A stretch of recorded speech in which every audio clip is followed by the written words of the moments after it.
Welcome to the second episode of Cities in Motion, a three-part podcast series exploring urban mobility in a time of transformation. I'm your host, Sandra Zalsata. This podcast is brought to you by TomTom and Smart Cities Dive. In our first episode, we unpacked New York's efforts to improve mobility with congestion pricing. Today, we're shifting our focus to the other side of the country and zooming in on the next host city of the Olympics, Los Angeles. The 2028 Olympics, while always a must-see event, isn't just about the spectacle. History has proven it's a potential game changer for transportation. City leaders see the Games as a chance to reimagine transportation in a city synonymous with the car. The city has already launched bold public transportation projects to speed mobility when the Games take place, but the vision stretches far beyond the Olympics. Today, we'll explore LA's mobility landscape, the preparations in motion, and the lasting impact on the city. I'm joined today by Eric Tunnell, Senior Urban Planner at Arcadis, and Andy Marchant, Traffic Expert at TomTom. Thanks so much for joining us. Happy to be here. Thanks for having me. Thank you. All right, let's dive in. Before we talk specifically about the Olympics, let's give listeners some history and context about transportation in LA. Most people immediately think that LA is dominated by the car, but that hasn't always been the case. Eric, what is LA's history with public transportation? Thanks, Sandra. Yeah, it's a really fascinating landscape here. Before I moved to Los Angeles, I didn't really realize that it had such an expansive public transportation network over 100 years ago. So there used to be a system here called the Pacific Electric Network. The Pacific Electric Railway was a massive network of rail lines that stretched throughout Southern California. It was the largest urban electric railway in the world, and you could take it from Santa Monica, 85 miles inland to Redlands. And so that system actually was how Southern California and Los Angeles, the greater area, was built. So one thing that I think a lot of people don't realize is that the expansion of rail in Southern California was based around real estate development. So early developers like Henry Huntington, they actually paid for the rail system to operate as a way of getting people around, moving them throughout Southern California. And so once the real estate development was sort of completed and had taken shape in a lot of areas, then they stopped paying for that system. And that's when things started to shift to being a more auto-focused way of getting around here. Right. But it's also important that people know that transportation in LA is complicated, apart from what you've already said, also by the fact that it's a patchwork of governments. For example, we have cities like Beverly Hills, Santa Monica, and Culver City. They're all independent, even though the city of LA surrounds them. So how does this impact public transportation planning and investment? The short story is that it's really complicated. We have a huge county here. Los Angeles County is about 1,000 square miles. And within the county, we have 88 different cities. So Los Angeles is the largest. We have about 4 million people who live in LA. But as you mentioned, there's a lot of different smaller cities around, anywhere from 50,000 people to several hundred thousand. And so because of that, it makes regional transportation really challenging. But one of the ways that we coordinate that in Southern California is through two main entities, or at least in the Los Angeles area. That's Metro, the Los Angeles County Metropolitan Transportation Authority. They oversee the bulk of transportation planning in Los Angeles County. And then there's also SCAG, the Southern California Association of Governments. They oversee even larger scale regional transportation plans. And so those are the two main entities that oversee transportation planning in the case of metro operations. But there's also many different other smaller agencies. For instance, the city of Los Angeles, the city of Long Beach, they have their own bus systems. And there are many other cities within the region that have their own smaller bus systems as well. Right, but how would you then characterize the state of transportation, both public and the automobile today? Is there a sense among the public that things need to change, especially now that there are rising costs of car ownership? Or is it, business as usual, everyone's happy with the situation? I think the biggest change that happened here was in 2016, we passed a measure called Measure M, and that was a permanent new funding stream for investments in transportation infrastructure in Los Angeles County. And so that measure was a ballot initiative that passed overwhelmingly. 2/3 of Angelenos voted in favor of it. And it represents a major investment in the long range transportation future for Los Angeles County. And so that is definitely a recognition of the fact that traffic congestion is horrible here. On any given day, your commute is super unpredictable if you drive because there might be a crash on the freeway or there might be a detour of some kind that really delays things. And so, although there is huge transit ridership here, Angelenos knew that we needed to do more. And so that's why Measure M was passed to essentially pay for the next generation of transportation improvements for Los Angeles County. And a big part of that is in the buildup to the Olympics. So you already mentioned the Olympics. The city of Los Angeles has a detailed plan for transportation ahead of the Olympics. Can you describe what the 28 by 28 initiative is and what it aims to accomplish? Yeah, so the 28 by 28 initiative was designed by Metro, and they essentially looked at the portfolio of projects that were incorporated in Measure M and said, what's a selection of these projects that would really help prepare for the games?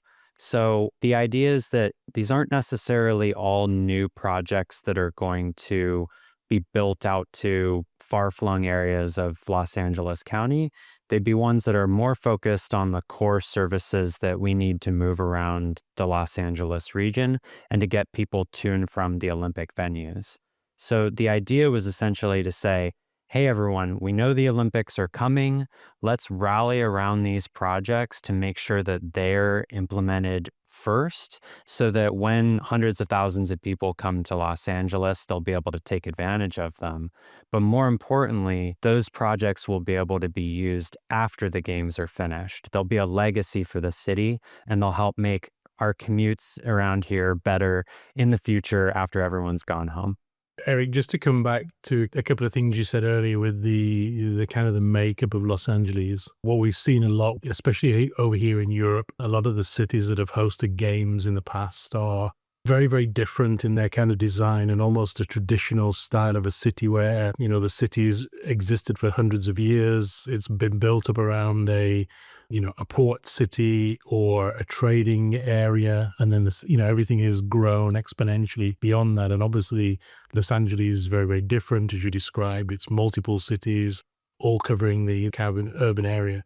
If these expansions and these investments are taking place, is it benefiting all of these areas? Because it's quite an expanse, or is it really going to kind of benefit what, for us outsiders, maybe see as Los Angeles and maybe not some of these other areas?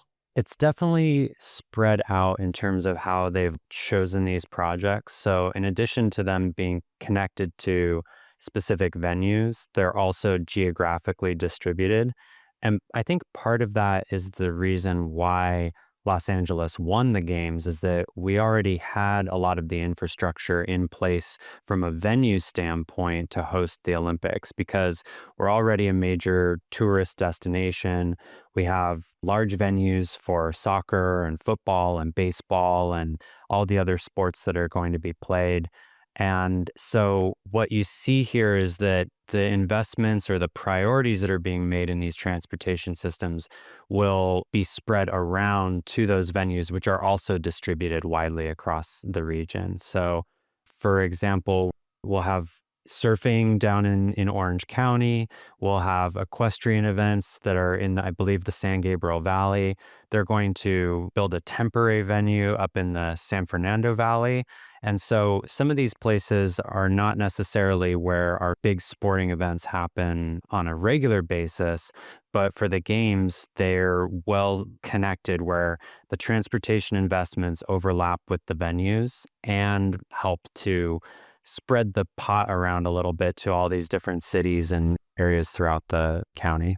I remember reading a few months back when more news started to kind of build about the Olympics. I guess probably after the Paris Games, right? A lot more people started to talk about what's coming next. And I think one of the things that stood out for me, and I don't know whether this is still what is being kind of presented or not, but one of the things that really stood out was Los Angeles had this ambition to be the first car-free games. Is that still the case? Is that feasible, bearing in mind the volume of cars typically in and around the city without all those additional visitors? It's going to be a challenge for sure. So you're correct in that that was a major selling point of the games. I believe the current line of thinking is that we're calling it a transit first Olympics. So we're going to definitely be begging, borrowing, and stealing buses from jurisdictions all over the Western United States in order to get people around. And honestly, I do think that buses are going to be the main way that we get to and from the venues. Is people, they may end up driving their car to a park and ride and then catch a bus the rest of the way. So it's definitely going to be a challenge moving that number of people. But as I mentioned, the combination of the great infrastructure that we already have, the investments that are being made for the future, and then these temporary measures that are going to be implemented, I think they're going to work really well together. We're starting to see Metro plan out where they're going to have these temporary bus operating stations because they're going to need to bring in these hundreds of buses. So you've got to fuel them and clean them and queue people up to board them. And it's really exciting now that we're seeing some of those plans take shape. No, I think that's really interesting because you mentioned like it was initially supposed to be like a car-free Olympics. They're rebranding it, if you will, the Transit First Olympics. So that begs the question, like, what do you think are the main challenges of expanding public transportation options in LA? Is it cultural, like people just enjoy driving their cars, or how much of it is due to the fact that you have so many city centers and not a single downtown core? I'd say there's a few different components that make it challenging to get people to change their travel behavior in Los Angeles. The first one is that, as you mentioned, it's a very polycentric city. Because you have all of these various collections of jobs and housing, and they're kind of spread all over the place, it's difficult to always provide a direct transportation link between any given origin and destination. So if you live in the Valley, for instance, and you work down in El Segundo, which is maybe a 15, 20 mile drive right now, there's no direct link, even though those are two major hubs of employment and of housing. And so there's a plan to build a subway between those locations, but the big factor is cost. It'll cost billions and billions of dollars to build that subway extension. The other major factor that I think is challenging for people here is what in my field we call first last mile. So it's the beginning of your trip to the train or the bus is the first mile, and then the last mile is from the train or bus to your destination. And in Los Angeles, we have a lot of challenges in that first last mile where there may be missing sidewalks, or those sidewalks may not have curb ramps, or there may not be a bike lane that helps you to complete the last part of your journey. And so I've always really enjoyed working on first last mile plans because it helps us to leverage the transit investment by making it easier for people to get to and from the train or the bus. So I think in Los Angeles, we're making huge strides in first last mile. That's one thing that Metro has been working on for 15 years, and my firm's actually wrote the original plan that helped provide a toolkit for improving first last mile. And we're seeing those roll out in a lot of these plans for the future. And I'll just add one more thing. From a policy standpoint, Metro also required first last mile planning to occur in their major projects. So instead of just looking at where the bus is going to go or where the train is going to go, they made it so that it was required that you have to improve those first last mile connections to the major transit investment as a matter of policy. They're also forcing local jurisdictions to invest in those improvements as well through the policy and through the various ways that these projects are funded. And I think that that's a huge improvement to the way that we're doing things here in LA. Great. And maybe you can go into detail a little bit, like what are some of these first last mile plans that you think could be very effective in getting people to where they have to go? And how many of these projects are part of the 28 by 28 effort that you mentioned earlier? So one good example is the Purple Line extension here. It's now called the D Line. And that line is being extended from where it currently ends in the Koreatown area all the way to the west side. Eventually, it'll go past UCLA to the VA hospital that is just off the 405. So the D-line extension is a huge investment that's going to make it much easier for tens of thousands of Angelenos to have a direct connection to downtown LA from their homes along the corridor. Arcadis, we worked on the first last mile plan for several of those stations that are coming. And what we found were kind of the things I mentioned earlier, which is that there are many intersections where people did not feel safe crossing, either because the intersection was very wide or because there wasn't protection for them at the curb or there was insufficient lighting. So those are some of the investments that will be made. We heard from many, many cyclists who ride through these areas and said that there were particular streets that they found to be very dangerous to ride on. And one of the things that we did in our outreach is that we asked people to pinpoint on a map and draw lines to tell us where they currently travel and where they would like to travel, whether that's on foot or on a bike. So we really got amazing direct feedback from the community to tell us where specifically those improvements are needed. And many of those things will be implemented as part of the D-line expansion. So I think some other examples would be the North San Fernando Valley Transit Corridor, which I mentioned earlier. One of the things that we're doing there is expanding the size of the curbs. We're building bulb outs that will they'll provide more space for people to stand and wait for their bus. And we're adding new bus shelters throughout the valley. So it gets really hot up in the San Fernando Valley. It can be 100 degrees during the summer. And at many of the bus stops, there's no shelter. And so when the investment that's being made there will make it much more comfortable for people to wait for the bus. And so you kind of have two components there. The bus service is being increased, so hopefully you don't have to wait as long. And second, you have some shade to wait under so that you're not, sweating through your shirt on the way to work or to school. Oh, super interesting. And I think what I liked about the example you just gave is how essential data was in helping you plan that measure and how important data will continue to be as the government obviously continues this 28 by 28 effort. And hosting the Olympics is no small project, if you will. We know how challenging it can be and also the government's need for support in doing those things. Andy, you know that, of course, Paris recently hosted the Olympics. What can you tell us about how they prepared for the event and how successful they were based on the data we have? It's funny, as I'm listening to Eric, there's a lot of similarities. And I'm guessing, when you host Olympic Games, there are certain criteria that you've got to take into account. And I'm sure, the people who are organizing committee for Los Angeles have engaged a lot with Paris, who previously engaged with the previous host cities to understand, ways of working, what worked, what didn't work. There's definitely a big crossover. I mean, just to give you some kind of high level facts, I think there was a huge infrastructure investment, somewhere in the region of 500 million euros to enhance the already existing network. And if you think about somewhere like Paris with the metro system, it's a very established system. So perhaps less about expansion and more about enhancement to existing services. Although buses, I think Eric just talked about buses and scheduling.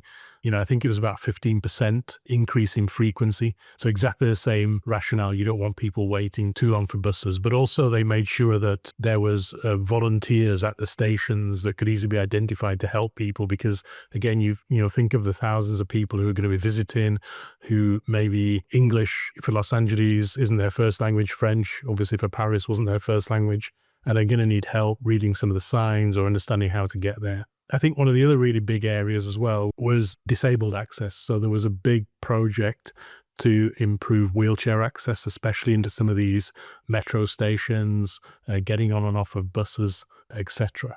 So I think all of that helped, and it's obviously been a legacy beyond that for all the services that were improved. Eric, you mentioned cycling. I think Europeans obviously probably cycle is a way of commuting maybe much more than in Los Angeles, but they did increase the cycle network for Paris. It was somewhere in the region of additional 60 kilometers of individual lanes marked out, and then opening up more things like bike rental schemes, bike racks for storing bicycles, etc. And I think I had a good look before we did this call and what the latest stats were, and it was something in the region of almost 90% of the spectators visiting the different events chose public transport as their primary choice of reaching the event, and around 5% cycling. So obviously it's still a very, very small percentage of then using other means, be that vehicles or walking, etc. But it's obviously had a big impact, and it's something then as a legacy that Paris has been able to improve its network of mobility solutions that can then be used by the community beyond that. I think another really big area, and I think this is where Paris did it really, really well, is when they looked at things like the athletes' village and the housing accommodation for athletes. They put that into areas which really needed social housing. So once the game's finished, there was a pretty high quality accommodation option there available for, people who were on housing waiting lists for public housing, etc. So I think, there's probably many things that are takeaways from Paris for LA, and it sounds as though already a whole bunch of those are being implemented. Yeah, it makes me think of a number of really interesting things. And I definitely followed the improvements, especially around cycling in Paris, because it just looked, at least from abroad, it looked magical how much of an improvement there was and additional, infrastructure that was built. Here we had a LADOT, which is the City of Los Angeles Department of Transportation. They're starting a new project to do a similar thing where they've looked at all the various cycling infrastructure projects that we currently have on the ground where there's good protected lanes throughout the city, and they're finding ways to connect them better in preparation for the game. So they said, where are those gaps? How can we close them in order to make it easier for people to bike around when they're here? And as you mentioned, it's unlikely that, more than a small percentage of people are going to bike between all of their destinations while they're here for the games, but it might help for one or two trips while they're here where they say, oh, after I go to the volleyball match, I can, ride a bike out to dinner or into a place where I wasn't expecting before. And so I think from an economic development standpoint, it's also a good motivator here for us to put those lanes in. The other thing I was thinking of when you were talking, Andy, was about sort of the build up to the games and how you have to kind of prove yourself. And one of the things that we had here was I think it was last year, there were 7 nights of Taylor Swift at SoFi Stadium. And so that was, Metro pulled out all the stops. They rebranded stations with some of her song names, and we had, tens of thousands of people attending this concert who likely had never ridden transit before. And so they really tried to promote taking the train, taking the bus to SoFi Stadium. And they had a lot of attendants on hand to help direct people, get them familiar with loading their fare card, where to wait in line, how to navigate the system. And so I think that speaks to the sort of soft skills, the soft infrastructure that's really critical for putting a major event like this on. And I think that that's something that, because we're already a host in Los Angeles to so many large events, we've kind of built up the muscles in order to do, but we're continuing to fine tune them in preparation for the games. And so all of those events, whether it's these World Cup club matches, or we have, we hosted the Super Bowl a couple of years ago. I think we have it again before the games happen. We have huge baseball, basketball culture here, all kinds of other events like the LA Marathon. So it's definitely a big, hub of activity for sport. And so I think it's going to be really exciting as we get closer to the games to see how all this stuff plays out. Yeah, it's clear that LA is no stranger to hosting large-scale events like this, and that made them a good option as a host city, of course. But then maybe good to focus now on the 28 by 28 projects. How are they progressing, and what's the public's response to them? So there's a website that Metro maintains where they actually track how far along the projects are, so you can see whether they're in the planning, design, engineering phases. And that website, we're recording this in June 2025, it says right now that about 29% of the projects are completed. And so that leaves us with about 71% still in progress. So we're making good progress. I would say that some of the major ones have been completed. And so one great example is the regional connector. Arcadis did the construction management for that project, where we built several new stations in downtown Los Angeles, and we reconfigured the way that 3 of our rail lines operated together and reorganized and stitched them together in a new way. And so I would say that the best thing about that project is a lot of people wouldn't even notice necessarily that it happened because it was so seamless. One day, all of a sudden, these new stations were open and people had a great new connection through downtown. So that project reduced the number of transfers that people had to take. It made it smoother for people to move between different parts of the city because of the way that these lines were stitched together. And it has resulted in increased ridership because of the new stations that were built downtown. I think the other major thing that just happened is that we have our new rail station at LAX, our airport. So that's one thing that Los Angeles has been dreaming about for decades, is having a rail connection to our airport. It's kind of shocking that a major city like ours didn't have one. But that station just opened up, and although the people mover is not yet open, which will connect people to their terminals from that rail line, that will be finished by 2028. I think it's supposed to open next year. So we're making a ton of progress, and I think that for the most part, people are really, really happy with what they're seeing. You're seeing new rail lines go in, you're seeing new stations opening up, you're seeing dedicated bus lanes being built to help people who already ride the bus get to and from where they need to go faster and more reliably. We're seeing new grade-separated bike lanes where people can ride their bikes free from any conflicts that might happen with cars. So there's a lot of different things going on right now, and I think it's all really exciting stuff. So it's great to hear that 28 by 28 is progressing nicely and, people are already benefiting from it today. What is the long-term vision for public transportation and mobility after the Olympics? And how is the government going to increase ridership and encourage more people to use public transport even after the games?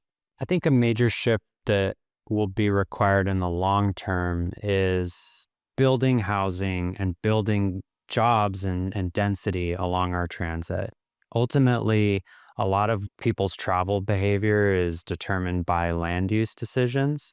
And so, for example, the city of Los Angeles has created a transit-oriented communities policy that helps to incentivize development along transit systems. So, for example, where I live on the west side of LA, you're seeing more high-density residential and commercial development being built along the rail corridor. And so what that does is that it reduces the need for car ownership because people will live and work right on top of or within a very short walk of a transit station. So it helps to close those first last mile gaps that we were talking about earlier. And it makes it easier for people to live a car-free or a reduced car lifestyle. So for example, my wife and I, we just have one car, which I'd say is pretty unusual for Los Angeles. And that works because I'm able to take the bus or take the train downtown from my apartment. I have a lot of amenities in my neighborhood that I can walk to, whether that's a grocery store or the pharmacy or restaurants. And so I try to take advantage of those amenities as much as possible. So the car, for the most part, is only used for big grocery runs, for longer distance travel to go and visit family. But for the most part, we try to do everything that we can on foot or with public transit. I think that in the long term, as you see more density being built along these corridors, you'll see more people being able to use transit as their first transportation choice. And then as these major projects come along in the long term, like I was mentioning, the Sepulveda transit corridor that will connect the San Fernando Valley to areas on the west side, that will also make a huge difference. So it's a multi-variable approach. And I would say that, we in Los Angeles realize that we would like to take the bus as much as possible. We would like to walk and bike more. And so it's about providing people the options to do that and making it an easier part of their lifestyle. And do you know, Eric, if there's much emphasis being put on electric vehicles. So obviously, if you're opening up more kind of park and ride schemes, is there going to be more EV charging? What about things like EV buses? I know here in the UK, a lot of cities have made huge investments in the last couple of years in switching out their stock of vehicles from, old, highly pollutant buses into, complete 100% electric. We are seeing all of those things take place. So Metro has made a commitment to electrify their fleet entirely by 2035. So that's a major investment where they're currently retrofitting their existing bus yards, purchasing new buses, installing the charging infrastructure along routes to make that possible. And they're making good progress on that goal. In California, a lot of our EV infrastructure comes from the state. So the state has set aggressive mandates for electrification, and that tends to then sort of trickle down into local regions. And then I would say that it is kind of on a city by city basis. So for instance, in Los Angeles, there's a good amount of public charging infrastructure along the street where you can park in a public parking spot at the curb and charge your vehicle with I believe that it's a public-private partnership to deliver that charging infrastructure. But a lot of the charging is going to end up happening in people's homes. If you walk around my neighborhood, you see plenty of electric cars in people's driveways, and they're just charging them, at home. And then to a lesser extent, I think you're seeing the charging happen at major activity centers. So a lot of our shopping centers or malls, sometimes in public parking garages, you'll see designated charging infrastructure. So it's happening in sort of a patchwork, but there's definitely a huge push for it. And I think that, in California, people try to live a more sustainable lifestyle as much as they can. And so there's just sort of a culture of people wanting to do the environmentally friendly thing. So it sounds like it's all systems go for LA as they prepare for the Olympics. Andy, what can they learn from previous host cities, particularly the ones in Europe? Yeah, I think there's a few examples. We talked earlier about Paris. I remember the London Games, things like the on-street bicycle stations, the so-called Boris bikes, as they were nicknamed at the time. I think things like that came because of the games. But I think there's a few examples. Barcelona, going back a little bit further again, their infrastructure focus was very much on kind of, a ring road for the city. So to kind of ease traffic congestion in the city centre a little bit. Improvements to the airport. We've already heard about, the new transit system into the airport. Paris, I mentioned earlier, the additional accommodation that was created for the athletes was then given over to social housing. But I think it's also interesting that they also had a target to award around 25% of the contracts that were awarded to businesses for the games had to come from local businesses and local enterprises. Whilst a lot of the big infrastructure projects are going to come from big, multinational companies, big engineering companies, etc., there's a lot of other facilities, there's a lot of other services that need to be provided. And Paris really put a big emphasis on local businesses and the local community. Budgets, I think budgets is a big one. I read that a couple of the cities kind of lost control a little bit of the budget. And again, I guess that just creeps away and ultimately then will be something for the city to carry on in the future. But I think one of the really big ones that came out of 2 or 3 of the locations was around about car rationing or car-free zones. And, we obviously see that a lot in Europe. There are parts of the city that either you cannot drive into or, there's some kind of tolling system, whether that's on the emissions of the vehicle or where the vehicle's registered, etc., that we've now seen roll out as policy. So again, those are kind of things that have become legacies to really help, I guess, drive what the games stood for and get those communities in the cities in where they were hosted, get them to then adopt some of those ideas long term so that it leaves a real legacy behind for the city to kind of continue to grow and build upon. And we've talked extensively today about how LA and previous cities who were hosting the Olympics prepared for the games, but they're all rather unique because they were host cities. So looking to the rest of the country, Eric, what can all the other American cities learn from how LA is improving mobility for the Olympics? Well, I think the most important thing is to always start earlier than you think. These projects take a long time. It's very complicated to get everybody in the room and sort of coordinated and working together. We're just about 3 years away. We are definitely under the gun here to get everything done and ready for the Olympics. So start early is the most important lesson. The other important thing I think is just really to listen to people. You know, these games are not something that can just be dropped down in people's laps. They need community partnership and community input in order to be successful.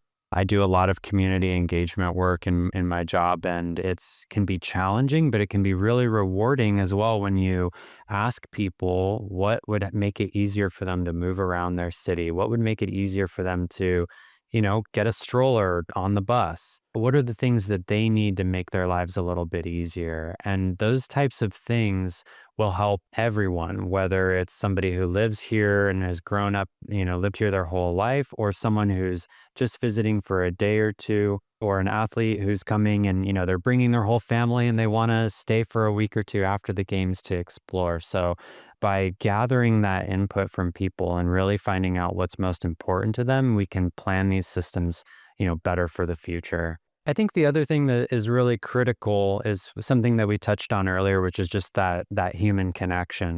People are going to ultimately be the ones who are helping to make the games successful. And so by having staff who have buy-in and feel like the games are something that is, part of welcoming others to our city, I think that that's going to really make it successful. Because at the end of the day, if a tourist doesn't know which direction to go, and they're always going to ask a person first before they ask an app. And so I think that by building on these personal connections and helping get people trained up in a way that they feel comfortable and offering support and making it easier for others to navigate through the region, that'll really make the games successful. And I think that that's something that, can work in any city that is looking to improve their transit infrastructure. I think we also shouldn't forget that part of the Olympic Games also is the Paralympic Games. And obviously, you have a lot of athletes with very different challenges, from visibility challenges to mobility challenges. So yeah, I think hopefully a lot of what's being planned for the public visitors will also benefit some of those athletes moving around the city as well. Yeah, absolutely. Metro here has been working to implement a system throughout the network that helps people with visual disabilities to be able to navigate using technologies.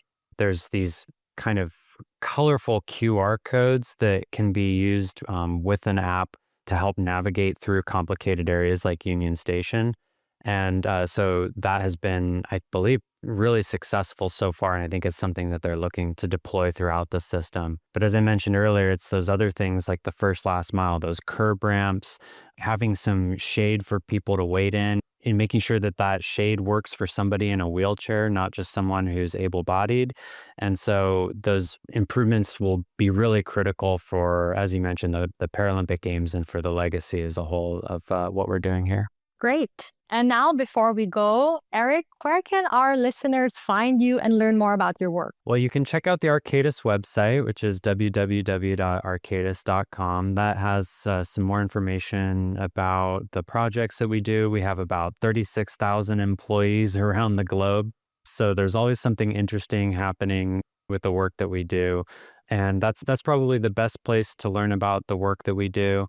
You can find me on LinkedIn, of course, if you search for my name, and I'm happy to make connections there. And I'll also give a little plug for the Impact Conference, which is something that I'm on the National Steering Committee for. It's a national conference where we get like-minded individuals together to talk about transportation planning best practices. And so that conference will be in October this year in Portland. So you can see me there, and happy to, answer any questions if people have them about LA and what we're doing here. You also mentioned the 28 by 28 program. You said there was a website. What was the URL for that one? So if you want to learn more about Metro's 28 by 28 program and some of the projects that I've worked on, you can find that at metro.net/28x28. And Andy? Yeah, well, you can find out all about TomTom's products and services, obviously, at TomTom tomtom.com. We also have deep dive insights onto different cities around the world. Los Angeles features prominently in there. So that's tomtom.com/traffic index, which gives you a real insight into mobility and traffic movement around the world. And then just like Eric, you can also find me on LinkedIn if you want to connect and chat some more. Great. And that's it for today. Thank you, Eric and Andy, for sharing your time and insights today. And thanks to our audience for joining us. In our next episode, we'll dive into how electric vehicles and their charging infrastructure are transforming urban landscapes. We'll spotlight San Jose, California, the city leading the charge when it comes to EV adoption, to understand the impact these changes are having on the city. We hope you'll join us for this exciting discussion. Until then, take care.